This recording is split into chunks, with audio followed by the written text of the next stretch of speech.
नमस्कार दोस्तों, कैसे हैं आप लोग सभी। आज मैं आपको लेकर चलता हूं इंडिया पाकिस्तान बॉर्डर पर। वहां के लोगों का रहन सहन कैसा है, कैसे उनकी ज़िंदगी व्यतीत होती है और किस चीज़ का उन्हें आज भी इंतज़ार है। मैं आपको आज रोहित पहाड़ी के ब्लॉग में आपको रिएक्शन वीडियो के साथ यह सब दिखाऊंगा। अगर आपको ब्लॉग अच्छा लगे तो प्लीज़ लाइक, शेयर और कमेंट कर देना। काफ़ी दर्द भरी कहानी है और इंडियन आर्मी के बारे में वो लोग कैसा सोचते हैं, ये सब मैं आपको आज दिखाऊंगा। तो हेलो जी, नमस्कार। कैसे हैं आप सब लोग। सभी लोगों को रोहित पहाड़ी का प्यार भरा नमस्कार। और इस समय मैं भारत और पाकिस्तान की बॉर्डर सीमा पे हूँ। मतलब मेरे पीछे जो आपको पहाड़ दिखाई दे रहे हैं ना, ये आपके पाकिस्तान के पहाड़ हैं। और जिस घर में मैं अभी रुका हूँ, ये भारत का सबसे लास्ट घर है। आपको इसके बाद आपको कोई भी घर देखने को नहीं मिलेगा। इसके बाद जो चीजें हैं वो सिर्फ और सिर्फ पाकिस्तान की पहाड़ियां हैं, पाकिस्तान के गाँव हैं, पाकिस्तान के घर हैं। पिछले 1-2 ब्लॉग में आपको देखकर पता चल ही गया होगा कि मैं LOC पर आया था। भारत पाकिस्तान का जो 1971 का जो वॉर हुआ था, उस टाइम पर बहुत सारे परिवारों के साथ यहाँ पर जात की हुई थी। मतलब किसी के पापा बिछड़ गए, किसी की मम्मी बिछड़ गई। तो ऐसे ही एक परिवार के घर पर मैं हूँ, जिस बच्चे के 2 साल के बच्चे के मम्मी नहीं, पापा नहीं, कोई नहीं, घर नहीं, चाचा नहीं, ताऊ नहीं। इंडियन आर्मी ने उन्हें पाला पोसा बड़ा किया और उन सब की मुलाकात कराऊं। और मैं शायद इस भारत पाकिस्तान के बॉर्डर में वो सारी चीजें जो आपको जानने के लिए आप उत्सुक है कि कैसे रहते हैं, कैसे खाते हैं, जब अगर युद्ध छिड़ जाता है तो कहाँ रहते हैं, ऊपर से गोलाबारी होगी तो जमीन के अंदर बंकर बनाए हैं, वहां कैसे रहते हैं, वो सबको आज के इस ब्लॉग में आपको दिखाने वाला हूं। तो पहली बार आए हो तो चैनल को सब्सक्राइब कर लो, वीडियो को लाइक करो। आपको डायरेक्ट उनके घर के अंदर लेके जा रहा हूँ। मैं पिछले 2 दिन से उन्हीं के साथ हूँ। मुझे काफी अच्छा महसूस हो रहा है। यहाँ पे मैं पाकिस्तान से 500 मीटर की दूरी पे हूँ, फिर भी इतना चैन सुकून से जी रहा हूँ। तो मतलब इससे ज्यादा खुशी की बात और कुछ नहीं है। लोग सोचते हैं ना कि भाई कि पाकिस्तान के पास में कितना टेंशन भरा जीवन होता है, लेकिन यहाँ पे उन्होंने जो भाई साहब जो माहौल बना के रखा हुआ है ना, उससे आपको लगेगा कि नहीं आप बॉर्डर में हो, आपको लगेगा कि आप दिल्ली मुंबई में किसी शहर में घूम रहे हैं। उनका गार्डन है जो मैंने पिछले 1-2 ब्लॉग में आपको दिखा चुका हूँ। ये पर्वत दिखाई दे रहा है आपको, इसके ऊपर इंडिया के चेक पोस्ट है, इसके पीछे वाला पर्वत पाकिस्तान का चेक पोस्ट है। कि अगर युद्ध छिड़ जाता था ना तो उनको ऐसे भागना पड़ता था। महीने भर तक ना जमीन के अंदर खोद के बंकर बनाए हैं, भूखा प्यासा भी वहां रहना पड़ता था। ये आपको मछली का दाना है। आपको देखो चाहिए, मछली इतना मजेदार करता है ना, कभी छलांग मार के बाहर आ जाते हैं। देखो अरे अरे अरे अरे अरे अरे अरे अरे, कभी मैंने देखा है ना, जब एकदम से भूखे दाना देते हैं ना, सीधे छलांग मार के ऊपर पहुंच जाते हैं। ये देखिए, ओ बॉय, ये उछल के हमारे पर आ जाएंगे सारी। हाँ। तो भाई जी, गोपाल जी ने ना अपने घर के चारों ओर ऐसे फिश पाउंड बना रखे हैं। और पूरे ही घर में ना यही कलाकारी कर रखी है कि पानी एक जगह छोड़ेंगे और पूरे घर में पानी लगेगा। देख, जब भारत पाकिस्तान का युद्ध हुआ 1971 में, क्या आपने झेला, क्या यहाँ के पूरे गांव ने झेला? अब आप भारत पाकिस्तान के बॉर्डर पे रहते हैं। जी। तो कितनी दिक्कतें झेलनी पड़ती हैं आपको? ये मैं आपको बता दूं, मेरे हिसाब से तो मैं पाकिस्तान भी जाके आया तो कोई दिक्कत नहीं समझते। मैं बॉर्डर पे दिक्कत नहीं समझता। हम माँ बाप से बिछड़ा हुआ रहा, तमाम रिश्तेदार से बिछड़ के रहा, दर्दनाक वाक़या हमारा वाक़या। लेकिन मैं अपने आप को समझता हूँ कि मुझे इस देश ने, इस फौज ने कभी महसूस नहीं होने दिया कि मैं एक माँ बाप से बिछड़ा हुआ आदमी है। आपने कहा कि 1971 में क्या झेला, क्या प्रोग्राम, कुछ नहीं हुआ यहाँ के लोगों को। मुझे तो ये 1971 की जो वॉर थी जी, वो ये हुई क्यों थी? बांग्लादेश में जो लड़ाई हुआ, आपने सुना? हाँ। बांग्लादेश में उधर जी, बांग्लादेश तो 71 में चला गया था ना, अलग हुआ है, 1971 में हुआ है। अच्छा। उसी जंग का असर यहाँ पर भी पड़ा। यहाँ पर जंग शुरू हुआ, फिर इंडिया को मौका मिला, फिर इंडिया ने जंग शुरू किया। एकदम मतलब एक बहुत बड़ा पोस्ट के ऊपर कैप्चर कर दिया, एकदम पाकिस्तानी फौज को घेरा बन दिया। 40 आदमी को जिंदा पकड़ा, पाकिस्तानियों को जिंदा पकड़ा। तो बचे हुए लोगों को अब लड़ने की हिम्मत नहीं रहा, एक एक करके भाग गया। मुझे बहुत दुख की बात है कि पाकिस्तानी फौज ने ये नहीं कहा, भाई देखो ये क्या कहते हैं, वो भी इंसान है, हम भी इंसान है, अपना घर मत छोड़ो, गाँव मत छोड़ो। अगर ये देता तो जुलूम खा के आज के डेट में 70 से 80 घर के लोग बिल्कुल खाली हो के अपना घर छोड़ के पाकिस्तानी फौज को पीछे चला गया। तो अब दूर टैक्सी से एक आदमी भी भाग के नहीं गया। मुझे पाकिस्तान जाके 2014 में जब मैं पाकिस्तान गया तो वहां पर मैंने सुना, बोला आप लोगों ने हिंदुस्तान का स्वागत किया है, पाकिस्तान जाने का खुशी किया है, कहाँ तक सच है? मैंने बोला मैंने नहीं सुना, मैंने सुना भी नहीं था।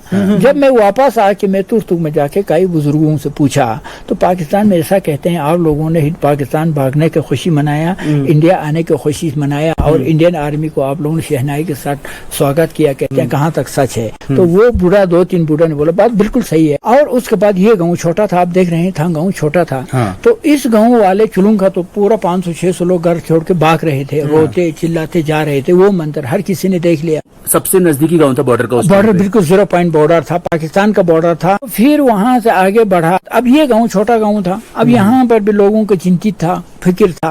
तो यहाँ के लोगों ने भी सोचा हम भाग जाएंगे, जाएंगे, बैठेंगे।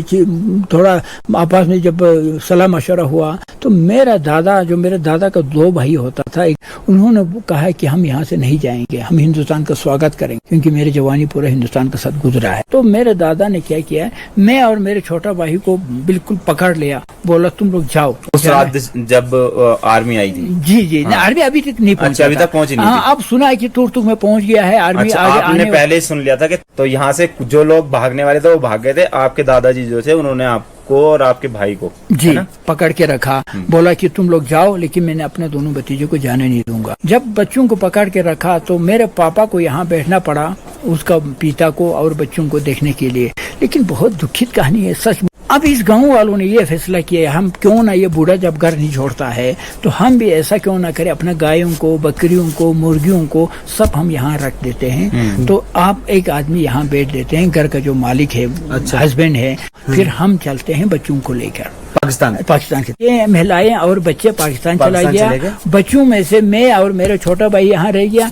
और एक घर में जो 2 भाई था, उन भाइयों ने अपने बच्चों को रखा। जो आपके मम्मी पापा पाकिस्तान चले गए, तो पाकिस्तान जाने से पहले बीच में कहीं किसी नाले में कुछ दिन छुपे बैठे थे। वही तो वो यहाँ से चला गया। जाने के बाद अब गांव वालों ने ये फैसला किया, घर में एक लोग यहाँ रहा, औरतों को, बच्चों को अभी मैंने कहा उस नाले में छुपाने के लिए गया, यहाँ से किलोमीटर दूरी। तो बोला आप आज का रात आप यहीं पे गुजर लो, कल तक तो जो भी होगा हालात हमारा समझ में आएगी। 18 दिसंबर को उन्होंने अपने बच्चों को उस नाले में छुपाने के लिए डाल दिया। इतने में 18 दिसंबर ठीक सुबह 6:30 बजे इंडियन आर्मी इस गांव में पहुंच गया। 18 दिसंबर 1971 को 6:30 बजे जब हम अलग हो रहे थे, होते वक्त मेरे मम्मी रो के मेरे छोटा भाई को गले लगाते थे और लगा के रो रहे थे।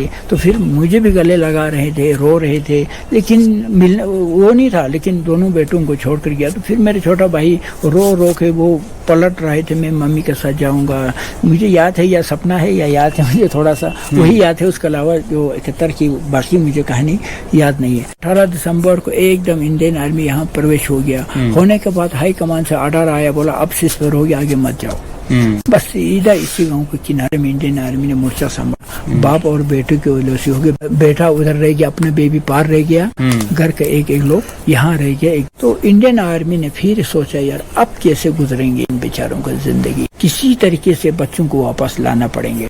ये सोचकर हाई कमान से बातचीत करना शुरू किया। तो फिर हाई कमान से बातचीत हुआ, पाकिस्तान के साथ फ्लैग मीटिंग हुआ। तो उस फ्लैग मीटिंग में ये तय हुआ जितने लोग जो पाकिस्तान जाना चाहते हैं उनको पाकिस्तान छोड़ देंगे, पाकिस्तान से इंडिया में वापस आना चाहते हैं उनको वापस बुलाने का एग्रीमेंट हुआ था भारत और पाकिस्तान के बीच। एग्रीमेंट होने के बाद करीब 1-1.5 महीना एग्रीमेंट का चिट्ठी को लेकर इंडियन आर्मी मतलब कर्नल इंचन सब इस गाँव में आया, लोगों को जमा किया। करने के बाद बोला आप लोगों को खुशखबरी ये है, पाकिस्तान के साथ बातचीत हो चुका है कि अभी आपका बाल बच्चों को हम वापस लाने के लिए 2 आदमी यहाँ भेजना है, तैयार हो जाओ। तो अब गाँव में मशवरा होने के बाद मेरे पापा को कहा कि भाई एक तो आप तैयार हो जाओ क्योंकि आप थोड़ा बहुत पढ़ा लिखा है। तो मेरे दादा ने भी मना किया, पापा ने मना किया। मेरे 2 साल वाली बच्चे, 5 साल वाली बच्चे और 80-90 साल के बूढ़े किसके पास छोड़ के चले जाएं? तो हम तो इनको गोद में उठा के रखते हैं, हम किसके गोद में छोड़ के चले जाएं? तो कर्नल इंचन साहब ने कहा 2 घंटे वाली बात है या 1 घंटे की बात है, आप इस फ्लैग को ले उठाओ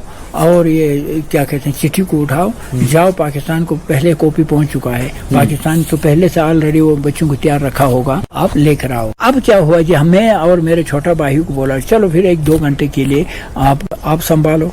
इंडियन आर्मी का हाथ में दे दिया। आपको और आपके भाई को इंडियन आर्मी को सौंप के चले गए? सौंप के चला गया। चलो आप अपने दोनों बच्चों को मतलब आपको और आपके भाई को सुला करके गए थे? सुला कर गए। और सुला करके जब आपको नींद आ गई तब वो गए थे वहाँ से? वहाँ मुझे नींद आए तो बाप यहाँ से सुबह निकाल के छुप के चला गया।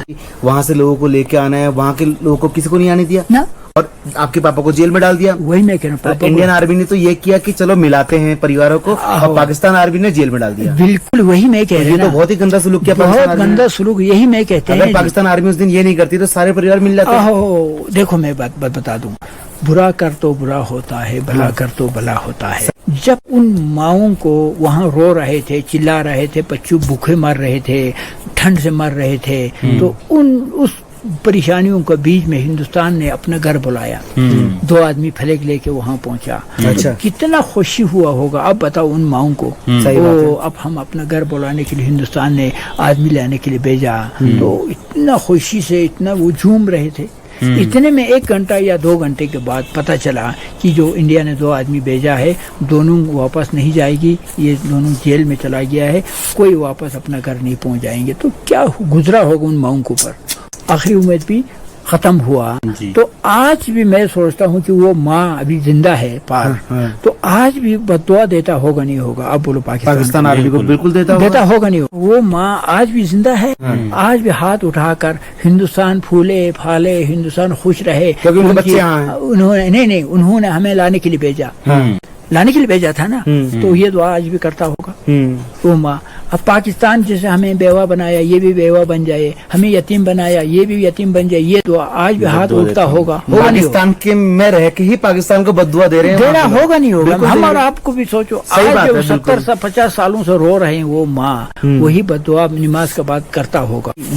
माँ बहन का बददुआ होगा कि आज बड़े से बड़े जेल और फांसी के अलावा कुछ नहीं मिल रहा है, नहीं मिल रहा है। एक बार कुर्सी मिला तो दूसरा बार जेल मिल रहा है। मैं सोचता हूँ उन माओं का बद्दुआ है। जब मैं 2014-15 में पाकिस्तान गया, जाने के बाद मैं अपना मम्मी पापा से ज्यादा मुझे दर्द उन माओं का था। यार बेचारों ने 5-5 बच्चे लेकर गया था, 6-6 बच्चे लेकर गया था, न घर था, न कपड़ा था, न पहनने का कुछ था। उनका जिंदगी कैसे गुजरा होगा। आगे आपने देखा होगा कि ये गांव का एंड में एक बंजर इलाका, वो एरिया है मुर्दों को रहने की जगह, शमशान घाट है, कब्रिस्तान है। तो वहाँ आज भी वहाँ बैठा हुआ है वो माँ, आज भी शमशान घाट में बैठे हुए आज का डेट में भी। वो कैसे, अगर मैं आप साथ लेके जाता तो मैं आपको कैमरे में दिखा सकते हैं। जब मैं वहाँ पहुँचा, उन माओं के पास गया, तो मैंने बोला माँ जी, आपने अपने जिंदगी को और बच्चों की जिंदगी को कैसे अजीरन बनाया, आपने क्यों ये तकलीफ उठाया। कहीं दूर जाके किसी के घर में आप नौकर भी करता तो कम से कम बच्चों को जिंदगी बन जाती। कि एक दिन खाना मिल रहा है, 10 दिन भूखा रहते, क्या आपने अपने आप को परेशान में डाल दिया। वो माँ का आंखों में से ऐसा आंसू बेचते, बेटा हमसे सुनो, हम पर क्या गुजर रहे हैं, हम पे क्या गुजरा है, जरा सुनो। जब एकदम अलग हुआ, एकदम हिंदुस्तानी फौज इधर खड़ा हो गया है, पाकिस्तानी फौज इधर खड़ा हो गया, तो हमारे पास कोई इलाज नहीं था कि हमें अपना घर भेजो, चिल्लाया रोया। तो उन बेचारा वो माओं ने यही फिर बात कहा, या हमें गोली मारो एक, या हमें अपना घर भेज दो, या तो हमें इस जगह में रहने। तो न गोली मार सका, न अपना घर भेजा।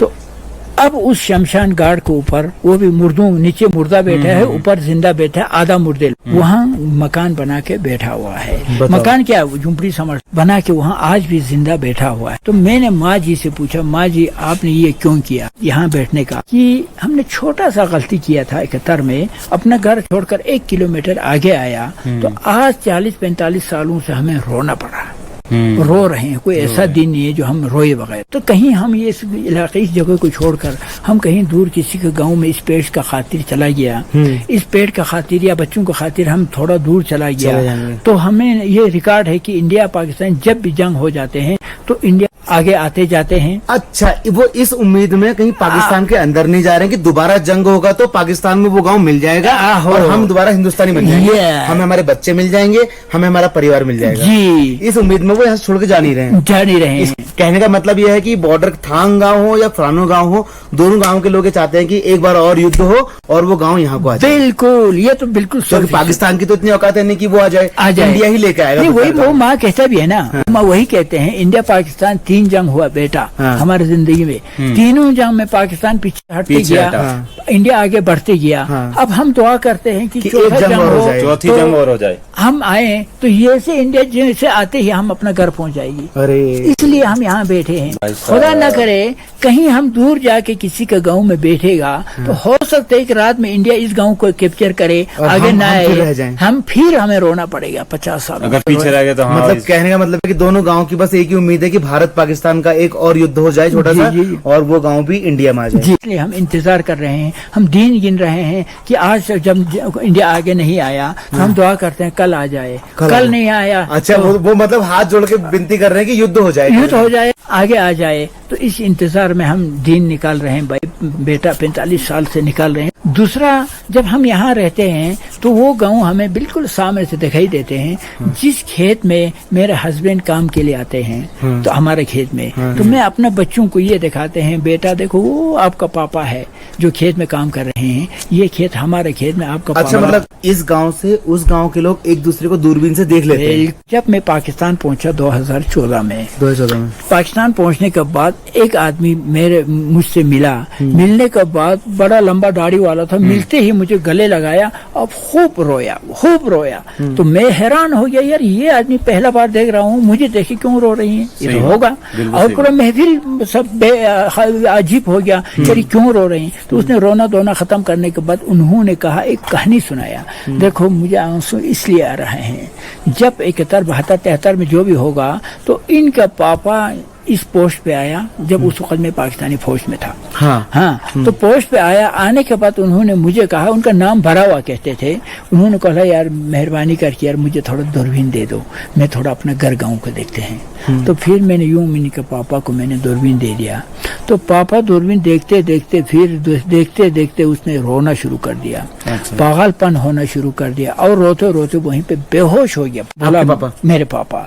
तो यार ये क्या हो रहा है, इनको क्या देखा है। तो फिर मैंने भी देखा, तो दूरबीन से यूं देखा तो उस छत के ऊपर इनका पापा, इनका बेटा, दोनों बेटा वहां पर पड़ा हुआ था छत के ऊपर, बगैर पायजामा का, बगैर जूते के। जिसका मम्मी पापा नहीं होता उसका क्या हाल होता है, उसका क्या हाल होता है। वो देखने के बाद फिर मैंने सोचा यार इनके बाप ने क्या देख रहे हैं, क्या मंजर देख रहे हैं। तो ये मंजर देखने के बाद आज वो लड़का बड़ा होके, जिंदा होके यहाँ मिलने के लिए आया, तो मैं जो वो दिन याद आया, इनके पापा का उस वक्त ये हाल हुआ था। तो मेरे पापा कहते थे कि इंडिया का, हिंदुस्तान का तारीफ ना करूं तो फिर क्या करूं। जब 99 में जब वॉर हुआ था तब यहाँ के हालात कैसे हुए थे? तब तो आप यहाँ के वासी हो गए थे, तब आपकी उम्र भी बड़ी हो गई थी। बिल्कुल 21 साल के आप हो गए होंगे मेरे ख्याल से। तो देखो 99 का जो वार हुआ था, वार तो बहुत खतरा हुआ था। तो यहाँ तो बिल्कुल जंग वाले हालात। हाँ, जंग वाले हालात था, बहुत शीलिंग आते थे, बहुत, बल्कि हमारे यहाँ पर गाय, बकरी, गधे बहुत मर गया। लेकिन ऊपर वाले के मेहरबानी से और इंडियन आर्मी का ताबून का हो तो यहाँ पर सिर्फ एक लेडीज मर गया, आपने सुना है। हाँ। बाकी कोई नहीं मरा। सरकार ने ही हमें यहाँ पर क्या है, सरकारी खर्चे पे हमें वो अंडरग्राउंड बनवाया, पैसा दे दिया, फटाफट लोगों ने अंडरग्राउंड। अच्छा, इंडियन आर्मी ने आपसे बंकर, आपके लिए बंकर बनवाए ताकि पाकिस्तान ने जब युद्ध छिड़ा तो आप उन बंकरों में जाके रहे। जी, उन बंकरों में जाके रहा, कोई प्रॉब्लम नहीं हुआ। तो हमें ये महसूस भी नहीं हुआ कि हमें जंग हो रहा है। तो मैंने तो ये भी सुना था कि 1999 में जब भारत पाकिस्तान का युद्ध हुआ तो यहाँ के लोगों ने इंडियन आर्मी की बहुत मदद करी, जगह जगह जहाँ जहाँ मोर्चे पर सामान पहुँचाना, इस तरीके से लोगों ने हेल्प किया था। ये आपने कहा तो मुझे और एक चीज याद आते हैं। हाँ। जब मैं पाकिस्तान गया तो मैंने कहा पाकिस्तानियों को कई बार जो वो हुआ, क्या कहते हैं, मेरा तकरीब हुआ, महफिल हुआ, तो मैंने अपना तकरीब में मैंने कहा देखो भाई साहब लोग, आप लोग बेवकूफ हो, पाकिस्तान के लोग, आप लोग जनता बेवकूफ हो, क्योंकि मेरा फौज, हमारा फौज या हिंदू है या सिख है या बुद्धिस्ट है।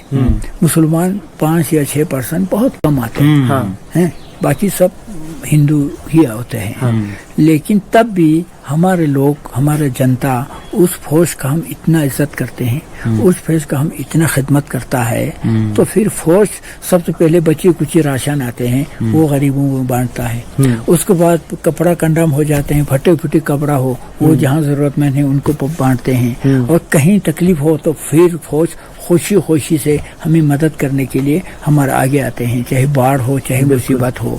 तो इस तरीके से हमारे मोहब्बत करते हैं। तो कोई कहीं पेशेंट हो तो आर्मी फोन करते हैं, फौरन हेली लाते हैं, सीधा चंडीगढ़, दिल्ली एकदम घंटों में पहुंचा देते हैं। वो क्यों?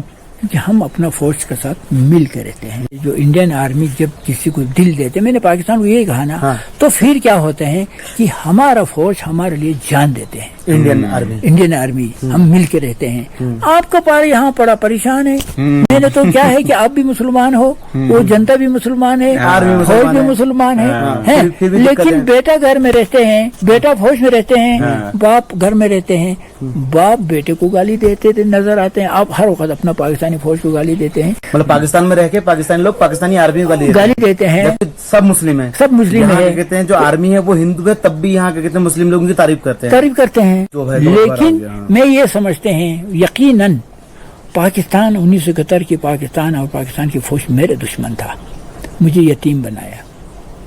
गलत तो नहीं, सही बात, बिल्कुल सही बात बोली है ना। और कई औरतों को बेवा बनाया, कई बच्चों को यतीम बनाया। किसने? पाकिस्तान। क्योंकि अगर पाकिस्तान की आर्मी चाहती तो गांव के लोग इंडिया आ सकते थे, या फिर यहाँ के लोग पाकिस्तान जाके परिवार से मिल सकते थे। पाकिस्तान की आर्मी की ये जो गुंडागर्दी और जो जेल में डालने वाला जो काम रहा, उससे सारे परिवार बिछड़ गए। माँ से बेटा बिछड़ गया, हस्बैंड से वाइफ बिछड़ गई, और आज इतने 54 साल हो चुके हैं, सब लोग एक दूसरे से मिल नहीं पाते। जब मैं 2014 में 15 में पाकिस्तान गया, हर किसी ने मुझे इज्जत दे दिया, मुझे सराहाया, बल्कि मेरे जरिए इस देश को सलाम भेजा। मैंने आपको यूट्यूब में नहीं कहा, कमांडर साहब ने बोला कि हिंदुस्तान के हिंदुओं को मेरे सलाम। तो भैया जी ये जो सारी कहानी आपको बताई थी, गोबा जी ने बताई थी, गोबा अली जी ने, आपने शायद सुनी। मैं कैमरे के पीछे था, मैं कैमरे से सवाल कर रहा था और गोबा अली जी मुझे जवाब दे रहे थे। तो कम से कम नहीं भी तो 20 से 25 मिनट की, मेरा मन तो था कि बहुत सारी चीजें काट दूं, बट कहानी कुछ ऐसी थी। शायद एक दिन मेरे चैनल पे बहुत लंबा वीडियो आ जाएगा, आप लोग मुझे ये कहते हो कि यार क्या बना दिया ये, बट एक एक चीज जो सर ने बोली ना, अगर उसको आप अपने ऊपर महसूस कर दो ना, अगर मैं ये बात मानता हूँ कि मेरी मम्मी मुझे एक दिन के छोड़कर अगर बिना बताए कहीं चले जाए, पापा कहीं चले जाए ना, तो मैं पागल हो जाऊंगा। सच बोल रहा हूँ कि मेरा हालत क्या होगी मैं जानता हूँ कि मम्मी अगर स्कूल से आने के बाद घर आने के बाद मम्मी ना दिखे, कहीं घूम से आने के बाद मम्मी ना दिखे, तो मम्मी कहाँ है, मम्मी कहाँ है, किचन में नहीं है, छत में नहीं है, कमरे में नहीं है, जब तक मम्मी दिखती नहीं है मम्मी कहाँ है, मम्मी कहाँ है, मम्मी कहाँ है कहते रहते। लेकिन जब 3 साल के छोटे से बच्चे, अब 5 साल का आपने मेरा भांजा देखा है ना, कितना बड़ा है, उसे अगर 1 मिनट मम्मी ना दिखे तो वो कितना रोता रहता। तो सर ने वो 5 साल 10 साल 15 साल कैसे बिताए, खाना कैसे खाया, क्योंकि अभी क्या है, अभी मैं और आप मिल रहे हैं, मेरी मम्मी घर में, मैं खाना नहीं खाऊंगा, मेरे सर में दर्द होगा तो मम्मी क्या कहेगी, खा लेना मेरा बच्चा, तो क्यों नहीं खा रहा है। तो इनसे तो कोई ये कहना भी नहीं था कि खा लेना क्यों नहीं खा रहा है, उनको पता है ना मम्मी आएगी नहीं, पापा आएंगे नहीं, पेट भरना है तो खाओ, मन नहीं है तब भी खाओ, जो भी है जैसा भी। आप समझ रहे मेरी बात को, कि अगर एक दिन आपको आपकी मम्मी ना दिखाई दे, 2 दिन आपको मम्मी ना दिखाई दे, 54 साल मम्मी और पापा के बिना गुजारे इन्होंने। वो युद्ध आपके लिए मेरे लिए युद्ध एक कहानी है, एक स्टोरी है कि पता है आपको भारत पाकिस्तान का युद्ध हो गया तो ऐसा हो गया तो वैसा हो गया था। इनके लिए वो युद्ध नहीं, इनके लिए वो मौत है। मतलब जैसे घर में कोई मर जाता है ना, मातम हो जाता है कि सब खत्म हो गया, इनके लिए वो दिन है कि जिंदगी खत्म हो गया। मम्मी पाकिस्तान में, पापा पाकिस्तान में। आप सोचो अपने ऊपर कैसे हुआ होगा, भगवान जाने कितनी रातें आपकी ऐसी भी रही होंगी जब आप रोए भी होंगे तो आपने अपने बगल वाले को नहीं बताया होगा। अब मैं आपको बता दूं, एक आपके इस बात से वो कहानी बहुत भूल चुके थे, अभी मुझे याद आ रहे हैं। तो एक बार क्या हुआ है, मेरे उम्र 5 साल, मेरे छोटा भाई को उम्र 2 साल। अब हमारे लिए मम्मी पापा दादा गुम चुका है, पापा भी गुम हो गया। तो दोनों बच्चों को पता है कि, मुझे पता है, छोटा भाई को तो पता नहीं है, पता है कि इस रास्ते से जाने से मम्मी पापा से मिल सकते हैं। ये अब देखो, मैं उससे न ज्यादा इमोशन हो जाते हैं सचमुच में। तो शायद मैंने भड़काया होगा, मुझे याद आते हैं। तो अपने भाई को भड़काया होगा, छोटा भाई को है ना, कभी घिसट कर, कभी हाथ में उठाकर किसी नाले से हम नीचे चले, मतलब कैसी बॉर्डर क्रॉस हो जाए, हम पापा मम्मी के पास पहुंच जाए, चला जाए दोनों बैठा। तो न फौज हमें छोड़ने वाला है, ना आपको कोई छोड़ने वाला है, तो आगे फौज बैठे हैं, ये भी मुझे पता है। तो मैंने दोनों भाई को, उस भाई को पता नहीं चला के लेके गया या घसट के लेके गया, कहीं नाले में उतार गया, मुझे याद है, कहीं नाले में उतार गया। बोला हम अपना मम्मी पापा ढूंढने के लिए चले जाते जाते सर आप कहीं में फंस गया, मैं आपको बता दूं, कहीं फंस गया, ना इधर का हुआ ना उधर का हुआ। तो अब फंस गया, ना आ सका ना कूद सका। अब पता है, फौज को भी पता चली दोनों बच्चे गुम, दादा को भी पता चला दोनों बच्चे को गुम। अब गांव में शोर मच गया, शाम हुआ, वहाँ फंस गया, ना ऊपर जा पाया ना नीचे आ पाया। तो वहाँ फंसने के बाद रात गुजरने के बाद अब वहाँ पर छोटा सा प्लेन से जगह बनाए, दोनों बेटे भाई उसका अंदर छुप के सोए बैठे नाले के अंदर पूरी रात पूरा रात गुजर गया। तो तो फिर लोग चिल्लाते, फौज गाँव जो वाले चिल्लाते कोई आवाज़ सुनते हैं तो अब में भी भूखा भी है, 2 दिन से उसका अंदर फंसा हुआ है, 2 बच्चों ने 2 दिन से खाना नहीं खाया खाना है, नहीं फंसे हुए खाया, हैं। फंसे हुए। तो फिर कोई आवाज़ जैसे हुआ तो फिर मैंने भी हाव कहने लगा, तो उसके बाद मैं इतना डरते हैं, अब फौजी मुझे थप्पड़ मारने वाला, सोचे डरेगा ना, अब तो मैंने गलती किया है कि मैंने गलती किया है। तो मैं इतना डरते, मुझे याद है मैं डरते हैं तो वो फौजी, मुझे याद है कि मेरा करीब पहुँचते पहुँचते वो एक फौजी तो फिसल भी गया, दूर से फिसल भी गया। तो फिर हमें वहाँ मिलने के बाद मुझे थप्पड़ मारने के बजाय क्या है, हम दोनों को देखकर रोया वहाँ का फौजी, बोला ये क्या मंजर है। ये दोनों माँ बाप ढूंढने के लिए इस नाले से जा रहा था, चलो बच गया, यहाँ से कहीं गिर नहीं गया, बच गया, चलो दूसरे दिन वापस आपको बेटा मिल गया। तो फिर भी मेरे ऊपर बहुत डर है कि तो अब छोटा भाई तो छोटा है, उसको तो कुछ नहीं बोलेगा, सब कुछ मुझे बोलेगा। तो फिर हमें पकड़ के वो लेकर फिर दुनिया रोते थे, यार इन दोनों बच्चों के ऊपर क्या बीत रहे हैं, ये क्या लेकर ढूंढ के जा रहे हैं। जब मैं पाकिस्तान गया तो मेरे मम्मी कहते थे कि बेटा, अब ये सारे जो बातें हैं ना, मेरे मम्मी, चलो कोई नहीं, इन बातों को यहीं पे विराम देते हैं और एक बढ़िया सी चाय बनाते हैं। अब जो आपके साथ हुआ, जो आपने झेला, वो आपको पता है, वो भगवान करे कभी किसी और को झेलना ना पड़े। बस मैं यही जिंदगी में कभी ऐसा पार्टीशन कहीं ना होगा, लेकिन आपको देख के उन लोगों को सबक लेना चाहिए जिनके माँ बाप होने के बाद भी वो पटरी पर भीख मांगते हैं। लेकिन कोई लड़के क्या करते हैं, जब बड़ा हो गया, शादी किया, तो माँ बाप को छोड़कर कहाँ से कहाँ चला जाते हैं। आप देख रहे हैं दुनिया में क्या माँ बाप के साथ बदसलूक करते हैं, है ना। तो उन लोगों से भी मेरा अपील है, माँ बाप का कदर मुझे है कि माँ बाप नहीं होने से हमें क्या बीतता है। आपको माँ बाप के साथ रहा, आपने वो जिनके पास हैं उनको वैल्यू नहीं है, कदर नहीं है, जिनके पास नहीं है वो बस कह रहे कहीं से आ जाए। अब बॉर्डर क्रॉस करने को तैयार हो तो सोचो ना कितनी बड़ी बात है। चलिए आइए चाय बनाते हैं। भाई साहब की जो पूरी कहानी थी आपको बता रहा था, तो इन्हीं के किचन में आ गए। ये क्या चीज बनाया आपने किचन में? वैसे मैं भी बहुत भावुक इंसान हूँ, मैं छोटी छोटी चीजों को लेके हमेशा रो देता हूँ। मेरे घर वालों को पता है, मेरी सिस्टर को पता है, मेरे भाई को पता है। मतलब होती है, मैं कुछ कहता हूँ तो मतलब आंखें भर आती है। तो वैसी इनकी भी स्टोरी है। बीच में कैसी हालत हो गई थी हम लोग की, मुझे को पता है, जब पापा आईसीयू में एडमिट थे।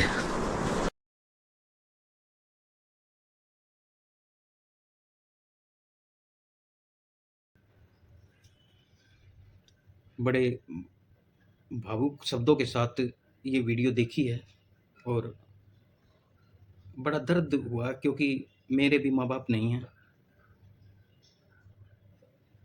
पत्नी नहीं है, बच्चे नहीं हैं, और बहन है, उसकी शादी हो रखी है, अकेला हूँ। ये सब देख के ऐसा लग रहा है जैसे मेरे शब्द बयान हो रहे हैं, लेकिन मैं दोनों तरफ के, इंडिया भी और पाकिस्तान की गवर्नमेंट से एक अपील करूँगा कि इन लोगों को कि कैसे भी करके मिलाया जाए, वीज़ा वगैरह दिया जाए इनको, ये आपस में मिल सकें, ये परिवार से मिल सकें। एक ये उम्मीद में हैं कि कभी ना कभी तो हम मिलेंगे, कभी ना कभी तो हम मिलेंगे, ये पता नहीं कब। चलो, अभी इसी ब्लॉग को, रोहित भाई को सलाम, इस ब्लॉग को आराम देते हैं। और आप लोगों को ब्लॉग कैसा लगा? काफ़ी भावुक हो गए होंगे आप लोग भी, और प्लीज़ इसको आगे शेयर करें ताकि आगे लोगों को पता लग सके बॉर्डर पे लोग कैसे रहते हैं, कैसे अपनों के इंतज़ार में वर्षों वर्ष काट दिए। इसी के साथ प्लीज़ ब्लॉग पसंद आया तो लाइक, शेयर और कमेंट कर दें। धन्यवाद। जय हिंद।